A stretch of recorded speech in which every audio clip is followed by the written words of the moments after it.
Hello, in this video, I am going to explain CSS box model. So let's get started. So agenda of this video will be I'm going to cover what is box model, each part in box model, padding, border and margin. What all these three things are. So this will be the agenda. Okay. So what is box model? A box model is nothing but a container which contains this content, padding, border and margin. And what is content here? A content is nothing but a link, text, image, everything. Whatever you see in our HTML page is a content. Here you need to note one thing. CSS consider every content as a square box or a rectangular box. Simply a box. Okay. So everything, whatever you see in our page is a box. Okay. So we have certain properties here, padding, border, margin, which we will see in the coding part of it. So our second question is, what are the properties of CSS box model? So as you might know, there are four properties of CSS box model, which is this content, padding, border and margin. Okay, so these are the four parts. So if any interview happen where it has been asked what is four model and explain the properties, so you can simply say a box model is nothing but a container which contains these four sections. Okay, and for explaining these three parts, padding, border and margin, we need to go in my Visual Studio Code. So let's jump in my Visual Studio Code for further explanation. As you can see, I have already created one div which has this class name box and given this height and width. So let me show you. This is my div. Okay, this is my div which is having this content. This is my box. If I click on the right side, I have this option of inspect element. And here is the representation of box model of this div which is having this class box. Now you can see it just having this 300 and 300 height and width, but we don't have this padding, border, margin yet. That's why it is hyphen. In this representation you can say this as an hyphen. Okay, it has only this height and width. So I'm going to show you how padding, border and margin works. First of all, I'm going to give this border.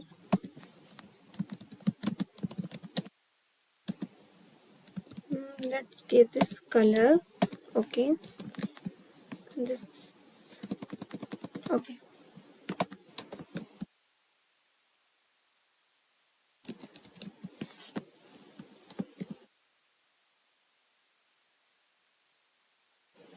Now you can see I have given this border 5px and this padding 10px. Okay, so in the box model you can see this padding included 10px and this border has included. But have you noticed this padding is included in the inside of this div, not the outside. So if you want to give any space inside of the border, that you can achieve using padding.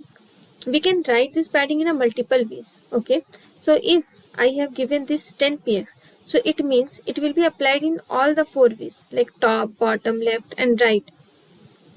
But if you want to give a different values to the top and bottom and left and right, you can also do so. So we have multiple ways of writing this padding.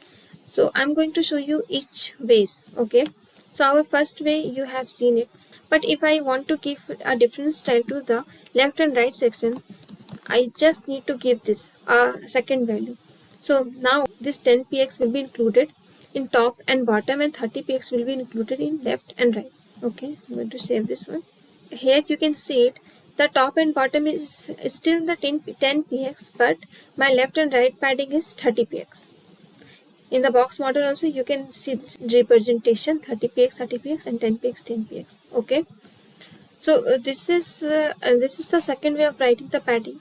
But if you want to a different one, like if you want top will be a different and bottom will be different and left and right will be same pad with the same padding, that too you can do. If I just give this 20px, so this will be like, now 10px will be in the top, 20px will be in the bottom, but 30px will be in the left and right section. Let's see. In the box you can see 10px in the top, 20 in the bottom and left and right 30px. Correct? So this is the third way of writing this padding. Our fourth way is you can apply different padding in all the four directions.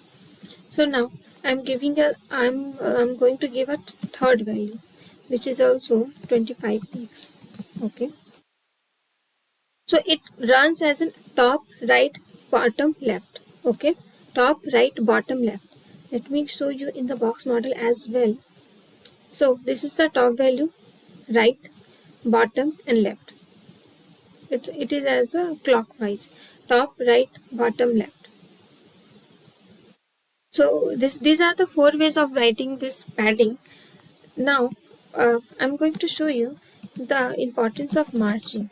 Okay, you are able to see like this border is like a little bit going to cut because of my VS Code. So if I want to give space outside of this box, so I can achieve using this margin. Okay, and also I have shown you the four ways of writing this padding.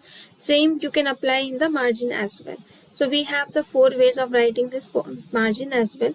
So I have given this 20px. Now you can see I have this 20px applied outside of the box, as you can see, correct. But here is a problem. The problem is, so I want to give this box width as 300, but if you can see my box actual width is 364. But if you want to give the exact width which you have given in your style, that you can easily do using this style. Box sizing, border box.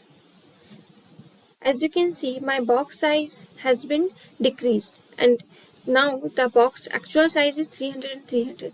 So what it does, it actually takes the whole space what this box is taking. So my exact this box size will be 300. Here you can see the content width is now 235. In though we have added 300, but my actual content width is shrink, and the padding and border and margin, now it all adjusted, and now it's become the width of 300 and height of 300. So this is really helpful when you design your website, because sometimes what happens, we don't need the extra width of a particular content. So at that time it's really helpful. But if you want your content to be flexible, you can do so.